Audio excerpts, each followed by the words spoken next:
বন্ধুরা, আগের ক্লাসে আমরা বাস্তব সংখ্যা সম্পর্কে ধারণা নিয়েছি।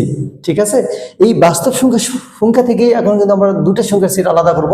একটা মূলদ সংখ্যার সেট কিউ দ্বারা প্রকাশ করা হয়, আর একটা অমূলদ সংখ্যার সেট কিউ ড্যাশ দ্বারা প্রকাশ করা হয়। বাস্তব সংখ্যা থেকে সেপারেট করতে কিভাবে, লব এবং হর থাকবে কিন্তু হর শূন্য হবে না, সেই সংখ্যাগুলিকে বলবো আমরা মূলদ সংখ্যার সেট।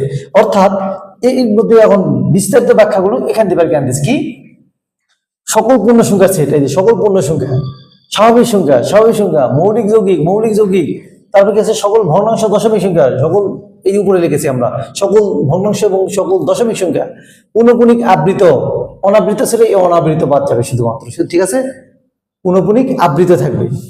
আর যে পুনঃপুনিক আবৃত অনাবৃত অংশটুকু কিন্তু আমরা এখানে লিখে রাখি, এটাই চলে যাবে অমূলদের কাছে।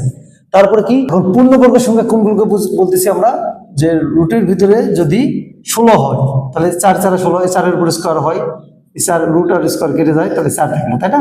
এটা পূর্ণবর্গ সংখ্যা।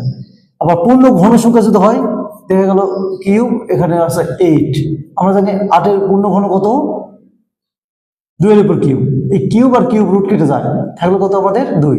এইরকম সংখ্যা কিন্তু আমাদের মূলদ সংখ্যা সেট। কারণ এর নিচে মনে মনে এখন আমরা 4 এর নিচে 1 ধরলে পি বাই কিউ আকার হবে, 2 এর নিচে 1 ধরলে পি বাই কিউ আকারে ধরা যাবে, তাই না?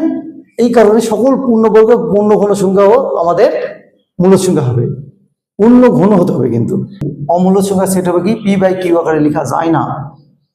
ওকে, অর্থাৎ রুটের ভিতরে মৌলিক থাকবে, পাই থাকবে, অসীম দশমিক থাকবে, পুনঃপুনিক অনাবৃত সংখ্যা থাকবে। সেই সংখ্যাগুলিকে আমরা বলবো, যেমন রুটের ভিতরে 5, এটা কি দশমিকে প্রকাশ করলে ভাঙলে কি হবে, দশমিকের পরে পুনঃপুনিক সংখ্যা আসবে না, অনাবৃত দশমিক চলতে আসবে, তাই না? রুটের ভিতরে 3, একে ভাঙলেও ওই রকম দশমিকের পরে অনাবৃত পুনঃপুনিক আসতে থাকবে, যেটা মিললে আমরা আবৃত করতে পারবো না। অতএব এটা একটা আমাদের অমূলদ।